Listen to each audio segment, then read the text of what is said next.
جی بسم اللہ الرحمن الرحیم، اللہم صلی علی سیدنا و مولانا محمد وعلی آلہ و اصحابہ وبارک وسلم وصلی علیہ۔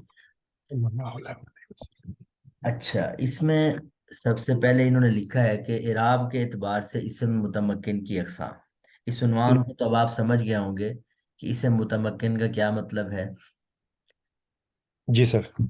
یعنی جب ہم صرف مورب کا لفظ بولتے ہیں نا، تو مورب ہوں میں تو فعل بھی آ رہا ہوتا ہے اور ہوں اسم بھی آ اسم رہا بھی ہے۔ آپ جی اسم بھی آ رہا ہوتا ہے۔ فعل مورب کون سا ہو سکتا ہے؟ ایک ہی قسم آپ نے پڑھی، فعل مضارع، ہوں اور اس میں شرط یہ ہے کہ نون نون کے ٹھیک ہے نہ جمع ہو جمع مؤنث کا نہ ہو اور نون تاکید کا نہ ہو۔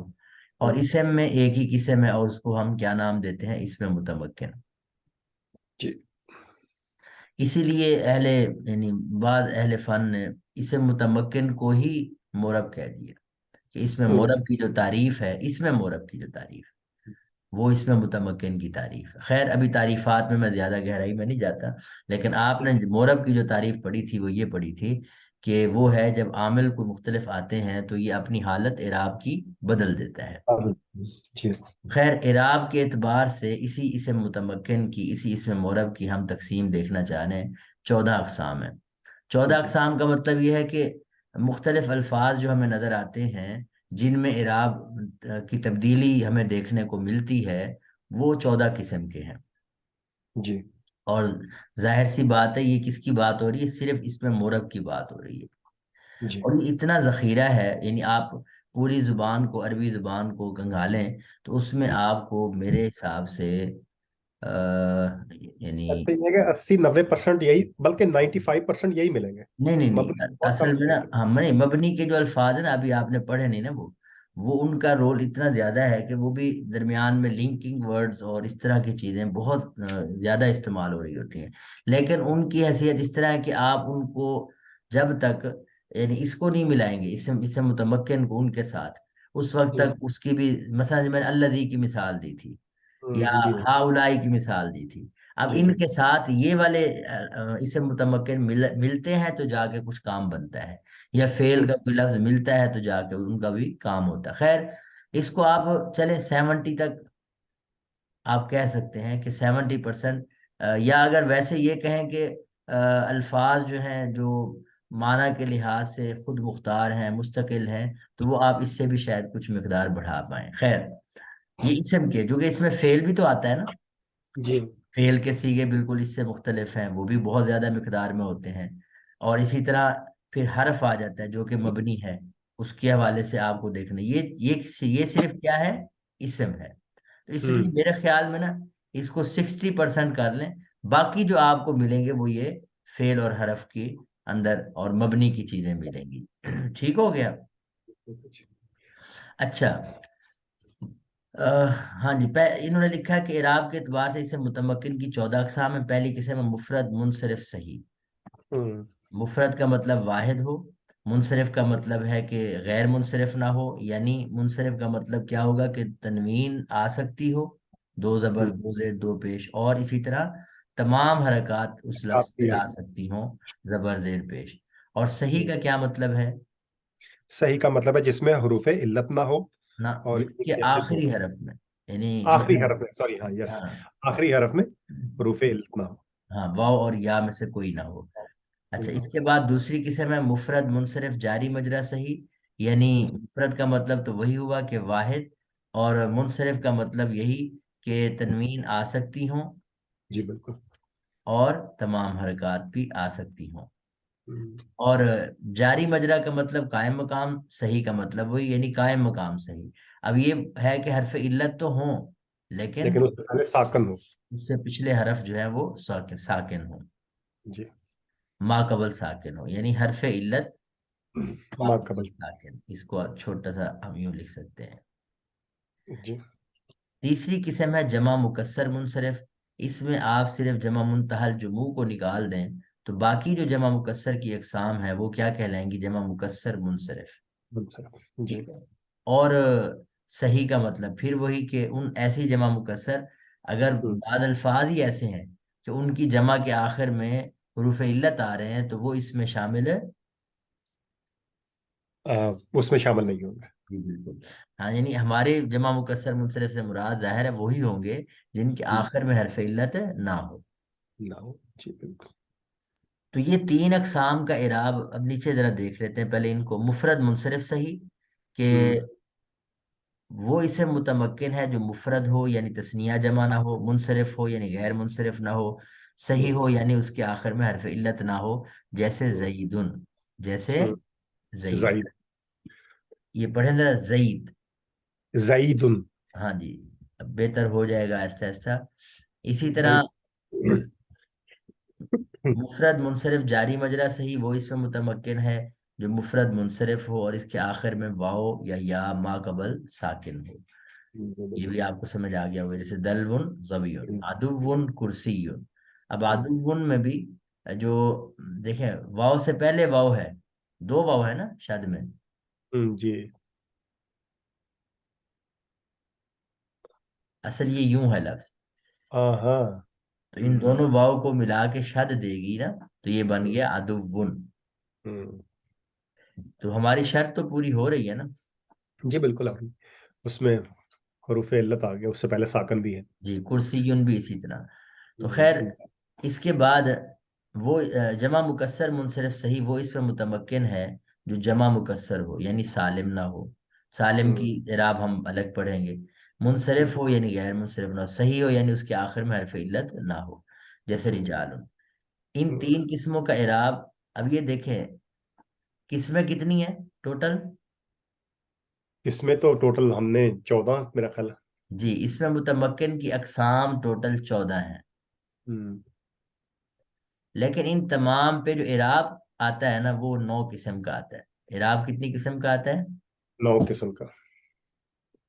اب ان تین پر تو ایک ہی قسم کا اعراب آ رہا ہے نا، کس کس میں بلا؟ پہلی تین قسموں پر. ہاں جی ہاں جی ہاں جی. یعنی ایک قسم کا اعراب کیا ہے کہ ان تین قسموں کا اعراب حالت رفع میں ضمہ لفظی. میں اس پہ اضافہ کرتا ہوتا ہوں کہ اعراب بالحرکت آتا ہے ان تینوں پر. کون سا آتا ہے جی؟ اعراب بالحرکت. اب اعراب بالحرکت میں بھی سارا یعنی کہ حالت رفع میں ضمہ آئے گا. ضمہ کا مطلب پیش. ہاں یا دو پیش. دو پیش یا پھر ایک پیش، پیش. دونوں. اور حالت نصبی میں، حالت نصبی میں فتحہ لفظی کے ساتھ. اور حالت نصبی یا رفعی کا مطلب بھی میں سمجھا چکا ہوں کل، اس لیے میں اس کو ریپیٹ نہیں کرنے لگا.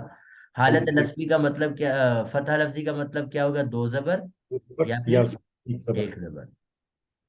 اور حالت جری میں کسرہ لفظی کے ساتھ آتا ہے، تو کسرہ لفظی کا مطلب کیا ہوگا؟ دو زیر دو یا زیر پھر یا صرف ایک زیر.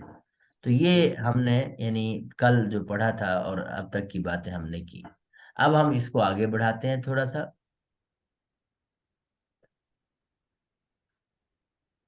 میں اس کو ریموو کر دیتا ہوں. بلکہ ہاں مثالیں بھی انہوں نے دی تھیں. مفرد منصرف صحیح کی مثال جیسے آپ نے ان مثالوں کو بغور دیکھا ہوگا تو آپ کو مجھے امید ہے سمجھ آ گئی ہوں گی چیزیں کہ عامل بدل رہا ہے. تو دیکھیں ان تینوں قسموں میں آپ کو اعراب بھی بدلتا نظر آ رہا ہے. یعنی جب فائل بن رہا ہے لفظ جا کا زائد. فائل ہے تو وہ اسی طرح ہادہ دلون میں خبر بن رہا ہے. ہادہ مبتدا ہے، دلون خبر ہے. ہادہ دلون میں کیا ترکیب ہے؟ وہ ایک مبتدا ہے اور ایک خبر ہے. ہادہ مبتدا ہے، یہ بھی مرفوع ہوتا ہے. اور دلون یہ کیا ہے؟ خبر ہے. تو مبتدا بھی مرفوع ہوتا ہے اگرچہ ہادہ آپ نے دیکھا کہ اس میں اشارہ مبنی ہوتا ہے، اس لیے اس پہ تو اعراب ہمیں نظر نہیں آ رہا ہادہ کے اوپر. لیکن دلون تو مورب ہے. دلون تو کیا ہے؟ مورب ہے، اس لیے اس کے اوپر دو پیش ہمیں رفع کی حالت میں نظر آ رہے ہیں. اسی طرح رأیت دلون میں مفعول بن رہا ہے جو کہ نصب کی حالت میں ہوتا ہے، تو ہمیں دو زبر نظر آ رہے ہیں. نظر تو الا دلوین میں جو ہے وہ جر کی حالت ہے کیونکہ الا حرف جار داخل ہے، تو اس میں ہمیں دو زیر نظر آ رہی ہے. Okay all right. ٹھیک ہو گیا. جمع مکسر منصرف کی مثال بھی ہمارے سامنے ہے. ایک سوال ہے میرا، مطلب یہ جو آپ نے چیز بتائی یہ سمجھ میں آ رہی ہے، یعنی کہ یہ ٹھیک ہے بات، یہ قاعدہ بھی سمجھ میں آ گیا. اب جب یہ قاعدہ سمجھ میں آ گیا تو اس کو ایک کیٹیگری کا نام دینا کیوں ضروری ہے؟ مطلب جمع مکسر منصرف میں کیوں کہوں؟ میں جب پتہ چل گیا جا رجال، ہوں یعنی کہ اس کے اوپر مطلب دو پیش ہی آئے گی کیونکہ یہ فاعل ہے، یہ ہوں عامل ہے، تو ہوں اس کو میں یہ کیوں جانوں کہ یہ جمع مکسر ہے؟ مطلب اس کو کیٹیگرائزیشن کرنے کی ضرورت کیوں ہے؟ ضرورت کیا ہے؟ بالکل، وہ اس لیے ہے کہ بسا اوقات آپ کو، اب یہ چلے مسلمون کا لفظ تو آپ جمع مذکر سالم میں علامت کے طور پہ آپ پڑھ چکے ہیں نا. جی بالکل. اب اگر نہ پڑھا ہو مثال کے طور پر، اور وہاں آپ کو اعراب کا مسئلہ پیش آ جائے، تو اب آپ ہوں کیٹیگرائز اگر نہیں کریں گے تو پھر آپ کیٹیگرائز کیے بغیر اس کے اعراب کو اس کے ساتھ مکس کر سکیں گے آپ. مثلا کہیں گے جی مسلمونہ میں نون کے اوپر زبر ہے، تو مجھے ایسا ہوں لگ رہا ہے کہ یہ حالت نصب میں ہے، اور کیا نام ہے اس کو میں یعنی مفعول بھی بنا لوں یا جو بھی بنا لوں، مثال دے رہا ہوں ویسے. تو یہ ٹھیک. کنفیوژن ہو جاتی ہے. مثلا جمع، اب یہ جو 3 اقسام ہے نا، ہوں یہ ایسی ہیں کہ اب یہ پہچاننا کوئی مشکل نہیں ہوتا نا. یا تو جمع کا لفظ ہوگا یا واحد کا. اچھا آگے چل کے نا، یہ بات آپ کی ٹھیک ہے کہ یہاں تو ہمیں سمجھانے کی حد تک، آگے چل کے جب آپ ان کی پریکٹس کریں گے تو وہاں یہ پہچاننا تو پڑتا ہے کہ یہ قسم کون سی ہے، لیکن اس کو پہچاننے سے پہلے بھی ہمیں کچھ حد تک اعراب سمجھ میں آ رہا ہوتا ہے کہ اس پہ ہم خاص طور پہ نا، اس میں سب سے بڑی چیز ہوتی ہے کہ یہ جو صحیح والی بات ہے نا، قائم مقام صحیح اور صحیح، یہ ایک ہوں تینوں کے ساتھ کامن ہے. نظر آ رہی ہے؟ ہوں صحیح، ہاں تینوں کے ساتھ کام ہے. ہاں، یعنی یہ چیز کہ آخر میں حرف علت اگر ہے بھی تو اس سے پہلے والا ساکن ہو، تو اس کو دیکھ کے بھی ہم ڈیسائیڈ کر پاتے ہیں.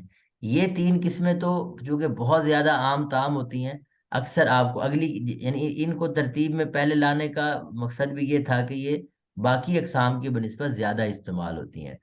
اب اوکے. یہ نام جو ہم نے یاد کیا ہے نا، میں اس کو یوں کہہ سکتا ہوں کہ آپ نے اگلی جو قسمیں پڑھنی ہے نا، ان سے ممتاز کرنے کے لیے ان کے نام آپ کو یاد کرنے پڑیں گے. اوکے. یعنی ٹھیک. اگر دو لفظی بات کروں تو جو اگلی اقسام آپ پڑھیں گے نا، ان ہوں سے اس کو نمایاں کرنے فرق تو ہوتا ہے نا. اب اگلی ہوں قسمیں آپ پڑھیں گے تو ان میں اور ان میں کیا فرق کریں گے، تو وہ فرق سمجھنے کے لیے یہ نام آپ کو بہرحال ذہن میں رکھنے پڑے. ٹھیک. اوکے. سمجھ گئی. اچھا، چلیں یہ یہاں تک ہماری باتیں ختم ہوئی. اب میں اگلی بات شروع کرتا ہوں. جی سر. یہ مکمل کر لیں گے نا، پھر یہ چیزیں کچھ اور بھی واضح ہو جائیں گی انشاءاللہ تعالی. بہت بہتر. بہت بہتر. اچھا، اب اگلی بات ہے جمع مؤنث سالم. جمع مؤنث سالم کا کیا مطلب ہے؟ جمع مؤنث سالم. سالم تو ایک تو وہ ہے نا جو کہ اپنا روٹ ورڈ نہ بدلے، اسی ہی روٹ ورڈ پہ آئے. مؤنث جس میں آخر میں وہ الف اور تا آتا ہے. ہاں بالکل، یعنی آپ نے جمع سالم کی الگ، یعنی ایک پڑھی تھی جمع مکسر. جمع کی 2 قسمیں پڑھی تھیں. جی مکسر اور سالم. ٹھیک ہے، جمع مکسر کا تو مطلب، سالم کا مطلب یہ ہوتا ہے کہ جب آپ اس کو بناتے ہیں نا تو ہوں. واحد کا وزن سلامت رہتا ہے، روٹ کا نہیں کہنا. کیا کہنا واحد ہے؟ کا وزن سلام کرتا ہے. ٹھیک. ٹھیک ہے جی. اور جمع مکسر میں واحد کا وزن سلامت نہیں رہتا. بدل جاتا ہے. اب اس میں جمع سالم کی پھر 2 قسمیں تھیں. ایک تھی جمع مذکر سالم، ہوں. جمع مؤنث سالم. اور دوسری تھی جمع مؤنث سالم. ٹھیک ہے جی. اب ہوں. یہ جمع مذکر سالم کی نشانی بھی آپ کے سامنے واضح تھی، یا تو واو نون آتا ہے یا جی. پھر یا یا نون آتا ہے. ٹھیک ہے. اور جمع مؤنث سالم کی ایک ہی نشانی ہے کہ الف اور تا آتی ہاں. ہے. جی سر. ٹھیک ہے جی. ہوں. اب ان پہ اعراب کی اگر ہم بات کریں تو اس کے اعراب کو تو ہم آگے پڑھیں گے. جمع مؤنث سالم کی اگر ہم بات کریں تو وہ اس میں متمکن ہے، یعنی وہ اس میں مورب ہے جس کے آخر میں الف اور تا زائد ہوں، جیسے مسلمات. ٹھیک ہے. یہ اعراب کی دوسری قسم ہے. دیکھیں اعراب کی پہلی قسم آپ نے پہلی 3 قسموں کے ساتھ پڑھی، ایسا ہی ہے. جی. تو اعراب کی یہ دوسری قسم ہے.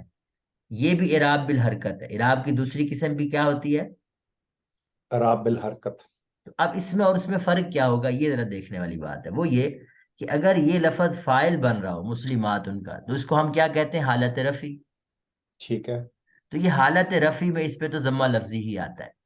ضمہ ٹھیک ہے. لفظی کا مطلب مطلب دو وہ پیش پیش. یا دو ایک پیش. پیش. پیش. ٹھیک ہے. اس پہ اعراب بالحرکت جب یہ ہم نے ڈیسائیڈ کر لیا کہ اعراب بالحرکت آنا، تو اب آپ نے واو نون یا اس کی طرف نہیں جانا. ٹھیک ہے نا. ہاں جی. حرکات پہ ہی رہنا ہے آپ نے. تو ضمہ لفظی آتے ہیں، مثال کے طور پر جیسے جاءت مسلمات، میرے ہوں، پاس مسلمان عورتیں آئیں. اب مسلمات کیا بن رہا ہے؟ مسلم فائل، آنے والی مسلمان عورتیں ہیں، مسلم یعنی مسلمات ہے نا، تو یہ فائل جی، بن رہا ہے. تو فائل احمد، کی صورت میں حالت رفع میں ہوا، یہ تو ہوں، کنفرم ہو گیا. ٹھیک ہو گیا. اور اس کے بعد حالت رفع میں ہونے کا تقاضا یہ ہے کہ اس پہ کیا آنا چاہیے؟ ضمہ لفظی آنا چاہیے. کیا آنا چاہیے؟ ضمہ لفظی. تو وہ ہمیں نظر آ رہا ہے کہ دو پیش ہیں. ہوں، ٹھیک ہو گیا. اگر اس پہ الف لام داخل ہوتا مثال کے طور پر، تو پھر یہ المسلمات تن ہوتا کہ المسلمات تو ہوتا؟ المسلم، اس میں تو ہم نے پڑھا تھا اگر الف لام آئے تو پھر اس میں یہ ضمہ نہیں آتا. نہیں، اس بالکل. میں نہیں، سنگل پیش آتا. سنگل پہ کیونکہ دو پیش تین نہیں آتے، سنگل پیش آتے. الف ٹھیک لام ہو کے گیا. ساتھ وہ نہیں آ سکتی تنوین. ہاں، تو یہ اس لیے میں نے یہ یاد یاد رکھیں کہ دو پیش تب آتے ہیں جب الف لام نہیں ہوتا، اور ایک جی، پیش کب آتا ہے؟ جب الف لام الف لام. ہوتا ہے. ہوں، اچھا، آگے ہے حالت نصب. حالت نصب کا مطلب یہ کہ جب یہ مفعول بن رہے ہو. اور جی، حالت جر کا مطلب کیا ہوگا؟ جب حالت جر اس کے اوپر آ رہی جب ہو اس تو سے وہ، پہلے حرف جر آ جائے. تو پھر اس کے اوپر کسرہ ہم دے رہے ہوتے ہیں. اچھا، اب ان دونوں صورتوں کا اعراب اس کا اہل عرب ایک ہی پڑھتے ہیں، وہ ہے کسرہ لفظی. کیا پڑھتے ہیں؟ کسرہ لفظی جمع مؤنث سالم میں اگر وہ آ جائے تو پھر اس میں ہاں، یعنی مفعول بن رہا ہے، حالت نصب ہے، تب بھی اس میں دو کسرہ. زیر یا ایک زیر پڑھتے ہیں، ایسے ہی ہے. ہوں، اور اسی طرح حالت جری میں بھی یہی اعراب ہے، کسرہ اچھا. لفظی میں. اب جب آپ کے سامنے مسلمات تین کا لفظ لکھا ہوگا، تو اب آپ کے ہوں، پاس کتنے چانس ہیں کہ یہ حالت رفع میں ہے یا حالت جر میں ہے؟ دونوں. سوری، حالت نصب میں ہے یا حالت جر میں ہے؟ یہ دونوں چانس ہوتے ہیں. ٹھیک ہو گیا. اوکے، ٹھیک اب ہے. ہمیں کیسے پتا چلے گا یہ حالت نصب میں ہے یا حالت جر میں؟ تو یہ جو رائی تو بتا رہا ہے کہ بھئی آپ نے اس کو حالت نصب میں پڑھنا ہے، کیونکہ یہ کیا بن رہا ہے؟ مفعول. اور رائتو کا کیا مطلب ہے؟ دیکھنا. میں نے دیکھا. اوکے. ٹھیک ہے، اب میں رائت نے دیکھا، جن کو دیکھا وہ کیا ہوں گے؟ آبجیکٹ، مفعول بھی. تو اب یہ سیاق و سباق بتائے گا ان دو جگہوں پہ کہ یہ ٹھیک ہے. اعراب سے تو ہم دیکھ کے ظاہر کیا پہچانیں گے؟ کہ ممکن ہے حالت نصب میں ہو، اور ممکن ہے کہ حالت جار میں ہو. جر میں ہو. تو اب ہمیں اس سے یہ سمجھ میں آئے گا جب ہم لفظ کو دیکھیں گے دونوں. لیکن جب سیاق و سباق کو دیکھیں گے تو ہمیں ایک لمحے میں پتہ چل جائے گا کہ لو جی یہ یہ بات مفعول. ہے. جی بالکل. ٹھیک ہو گیا. تو اب یہ آپ کو میرے خیال میں کلیئر ہو گیا ہوگا کہ پہلی تین قسموں کا جو اعراب تھا اس میں تینوں حالتوں میں اعراب مختلف تھا. ہوں، حالت رفع میں ضمہ لفظی تھا، حالت ہوں، نصب میں فتح لفظی تھا، اور حالت ہوں. جر میں کیا تھا؟ حالت جر میں کسرہ لفظی. کسرہ لفظی. ہاں، یہ لفظ آپ نے یاد رکھنے، جیسے میں نے ابھی کہا ہے نا کہ حالت ہوں، رفع میں ضمہ لفظی پہلی ہوں، تین قسموں میں، حالت نصب میں فتح لفظی، اور حالت ہوں. جر میں کسرہ لفظی تھا. اس میں کیا لفظی کیوں فرق کہتے ہوا؟ ہیں لفظی کیوں کہتے ہیں اس کے ساتھ؟ لفظی کا مطلب وہی اعراب بالحرکت. اچھا، اوکے، ٹھیک ہے. اوکے، ٹھیک ہے. اس کے بعد. ویسے اوکے. لفظی میں تو ان کو نا اعراب بالحرکت ہی کہنے، کیونکہ لفظی میں تو اعراب بالحرف بھی آ رہا ہوتا ہے، لیکن چلیں لفظی اس لیے کہ لفظوں میں نظر آ رہا ہوتا ہے، ہمیں شکل میں نظر آ رہا ہوتا ہے. میں بس اس لیے پوچھا کہ اس کا کچھ اور مطلب نہ ہو. نہیں، باقی بالکل اور نہیں ہے. لیکن ٹھیک ہے. لفظی میں دیکھیں، چونکہ حرکات کی بات ہو رہی ہے، اس لیے ہم کنفیوز نہیں ہوں گے لفظی سے حرف کو تو ہم اگر کہتے ہیں پیچھے حرکات کی بات نہ ہوتی پھر. ٹھیک ہو گیا. خیر. تو اب آپ نے دیکھا کہ پہلی قسم، اعراب کی پہلی قسم کیا بنی؟ اور آپ کی پہلی حالت ضمہ لفظی. جی، اعراب کی پہلی قسم. اب اور اس آپ طرح کی، بھی آپ کو یاد ہونا چاہیے کہ حالت رفع میں ضمہ لفظی. جی، حالت رفع میں ضمہ لفظی. جی. حالت نصب میں آ، حالت نصب میں اس کو ہم کہتے ہیں کہ فتح لفظی. یس. جی، فتح لفظی. اور حالت کسرہ میں، حالت جر میں جر میں کسرہ لفظی. کسرہ لفظی. ماشاء اللہ. اب یہ جو اعراب کی پہلی قسم ہے کتنی قسموں کے ساتھ خاص ہے؟ یہ تو پہلی تین ہم نے جو پڑھی تھی نا بالکل. اس کے ساتھ اب اس خاص ہے. طرح بھی آپ کو یاد ہونا، جو نحو کی عربی کی کتب ہیں ان میں اس ترتیب سے لکھی ہوئی ہیں چیزیں یہ، اچھا. کہ اعراب کی 9 قسمیں بتائی ہیں انہوں نے، اور اعراب کی پہلی قسم خاص ہے. جی، مفرد منصرف مفرد نام منصرف لیں. صحیح. جی بالکل. دوسری